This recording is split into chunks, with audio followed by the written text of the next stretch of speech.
Bonsoir, bienvenue à ce résumé vidéo de la première séance du 45e Conseil général de l'Église unie du Canada.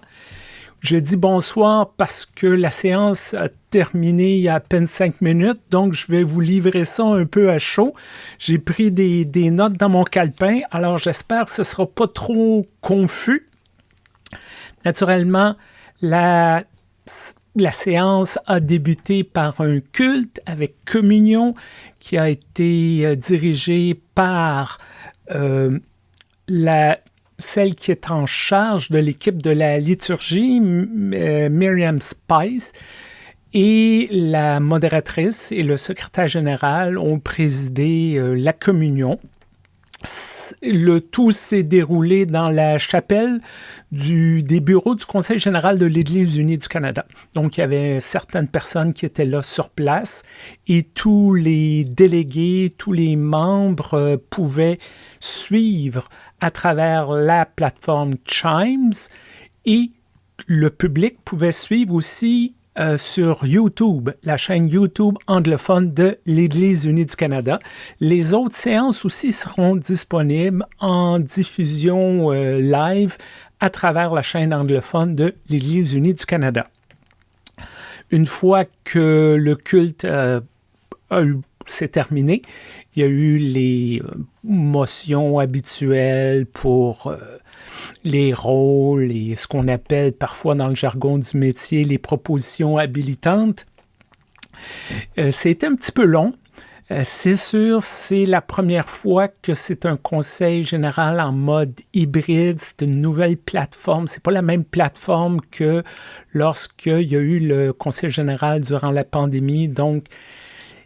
Et c'était la première séance, donc il y a des trucs au niveau de la technologie, s'assurer que tout le monde comprenne bien. Il y a des choses qu'on ne peut pas planifier, même si tout le personnel a travaillé très, très fort pour développer tout le côté technologique.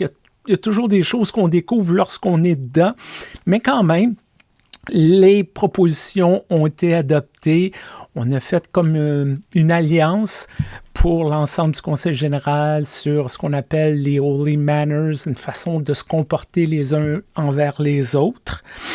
Il y a le comité des nominations qui a présenté sa proposition pour certains comités nationaux, par exemple l'exécutif national. Donc, le vote a été approuvé.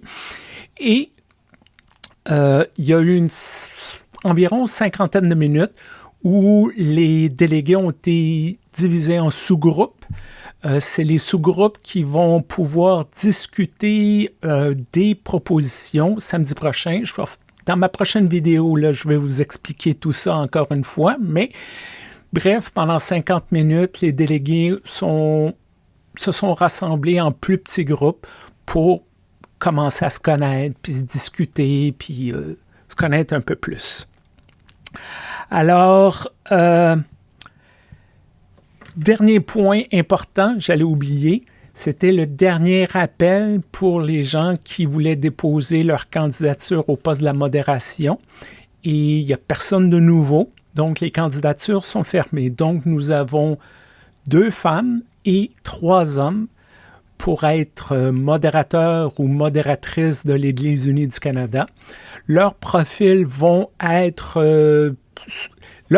sont sur le site du Conseil général, conseilgénéral.ca.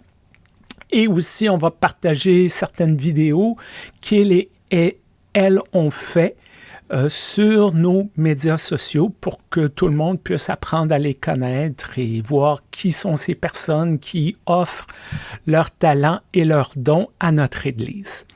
Alors, c'est mon résumé de la journée. Merci beaucoup d'être là encore une fois et on se reparle très bientôt. Au revoir!